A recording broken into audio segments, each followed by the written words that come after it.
গৃহপ্রবেশ ধারাবাহিকের আজকের পর্বে দেখা যায় যে আদি শুভকে বলে, আমি কেশবের বেলায় অনেক কিছুই মিস করেছি শুভ, তাই জুনিয়রের বেলায় আমি কোনো কিছুই আর মিস করতে চাই না। আমি কেশব আর জুনিয়রের জন্য আলাদা একটা রুম করব।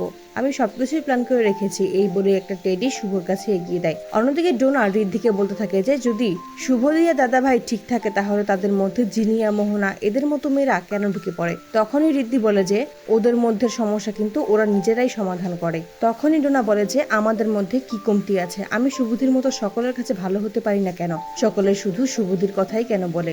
আকাশ মোহনাকে যখন চারদিকে খুঁজে থাকে তখনই বলে যে তুই কেন চলে গেলি, আমাকে তো তুই একবার বলে যেতে পারতি। তখনই আকাশের মা আকাশের কাছে ফোন করে বলে যে মোহনার কোনো খোঁজ পেয়েছে কিনা জিজ্ঞেস করলে আকাশ বলে আমি এখনো খুঁজে পাইনি। মোহনার মা তখন বলে এখন তো আমাদের পুলিশে জানানোর কারণ ওর মাথার ঠিক নেই। অন্যদিকে আদি শুভ যখন নিজেদের মধ্যে খুনসুটিতে মেতে ওঠে তখনই হঠাৎ করে শুভর কাশি উঠে যায় আর আদি শুভর জন্য জল আনতে চলে যায়। ঠিক সেই মুহূর্তেই শুভর দিকে এগিয়ে আসে মোহনা। মোহনা শুভর পেছনে গিয়ে শুভকে যখনই আঘাত করবে ঠিক সেই মুহূর্তেই আদি শুভর জন্য জল নিয়ে চলে আসে আর দেখতে পায় যে সেখানে অন্য একজন দাঁড়িয়ে আছে। আদিকে দেখেই সেখান থেকে সে চলে যায়।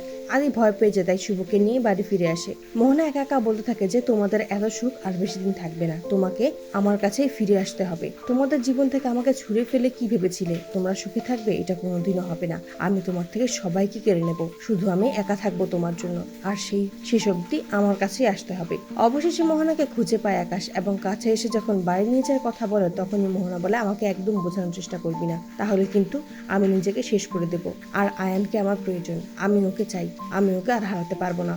অবশেষে মোহনাকে শান্ত করে আকাশ মোহনাকে নিয়ে যখন বাড়ি ফিরে আসে তখনই আকাশের মা বলে যে সবটা তো স্বাভাবিক হয়ে যাবে তাই না আকাশ। আকাশ তখন বলে তুমি কোনো চিন্তা করো না, আমি সবটাই সামনে নেব। আর মোহনার বলা কথাগুলোই ভাবতে থাকে। অন্যদিকে আদি দেখতে পায় যে শুভর পিঠে একটু কেটে গেছে। ভাবতে থাকে যে ওই অজ্ঞাত ব্যক্তিটা কি যে শুভর ক্ষতি করার জন্য এখানে এসেছিল। তখনই সেখানে ওষুধ লাগিয়ে দেয় আদি এবং নিজেদের মধ্যেই খুনসুটিতে মেতে ওঠে।